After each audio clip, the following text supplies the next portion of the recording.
po, kung gusto po ninyong kumuha ng bigas, ayan, mura lang po yan. Wala pa pong 1K. Order na po kayo sa akin. Nakaluto na po kami. Yan po. Rice. Ayan, ganyan po yan, oh. Ang ganda po ng kanin, ng bigas na yan. Tsaka ulam po namin ay sayote na may giniling. Yan po. Yummy. Nakaluto na po, nakaluto na. Kung gusto niyo po bumili ng bigas, dito po. Marami na po nag-order sa amin. Ayan po, order na po kayo. Ayan, mura lang po yung bigas namin. May labahan po kami, maglalaba po kami. Ayan, daming labahan.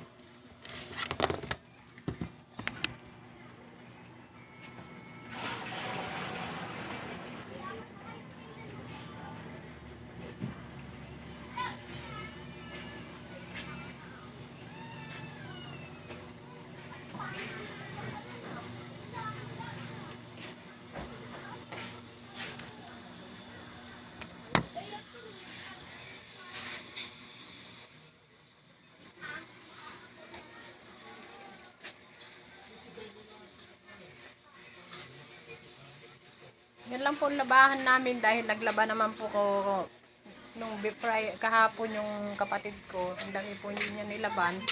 Ngayon po ay yung Sabado, kaunti lang po ang mga nilaban namin. Yummy foods. Yummy yummy pong ulam namin ngayon. Okay guys. Ang aming mga labahan. Yan lang po. Tapos kung gusto niyo pong mag-order ng rice, nasa 750 lang po yan. Guys, kuha na po kayo. Kung gusto niyo po mag-order, order na po kayo. Mura lang po yung bigas na yan ngayon. 25 kilos po. Ayan po. Nasa 25 kilos. Order na po kayo, only 750 po. 750 po, opo. Ang dami na po nag-order, guys. Ayan po. Tulungan ko po muna po yung kapatid ko mag-isip. Wait lang po.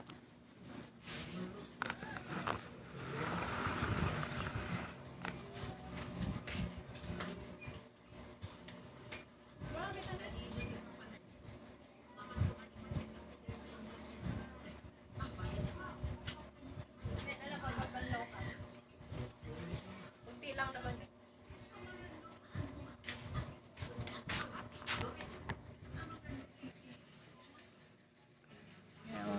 Kapatid ko pong masipag, laba, luto. Napakasipag po niya, sa totoo lang po. Wala po akong masabi. Kahit maburingaw-ngaw siya, at least nasa totoong kwan. Hindi plastic. Ayan po, bigas namin, bili na po kayo. Murang-mura lang po, nasa 750 lang po ang 25 kilos. Maganda po ang pagkaluto niyan, guys. Tingnan niyo po. Kunting water lang po ilagay ninyo. Tansyahin nyo lang po. Tapos, ayan po ang aming ulam. Bili na po kayo ng bigas. Order na po kayo sa amin, guys.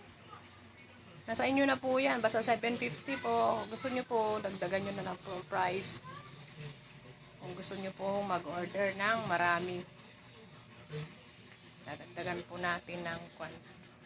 Babawasan pa natin ng kasi po may mga paninda po kami mga bigas. Nagulat nga po ako dahil ako po ay ex-abroad. Ngayon po ang dami namin mga order po. Pati yung mga order po, ayan po, i-deliver pa po nila yan mamaya. Ayan po sa tricycle lahat. Yes po, hindi po nila ginamit yung sasakyan ng pamangking ko. Kaya na lang pong motor. Dahil pag sasakyan po, hindi po makapasok dun sa mga ano po. Lugar po kasi ang pinapasukan nila yung mga baryo-baryo ba. Kaya tricycle, kay Sumrik nga Dagos. Okay guys, kung gusto niyo po mag-order ng rice, punta na po kayo dito. Contact na lang po ako. Mura na po yan. Wala pa pong 1K yan. 25 kilos po. Okay po, bye-bye po. Hanggang dito na lang po ang aking munting video. Dagan salamat. Maraming pong salamat. I love you po. Bye-bye.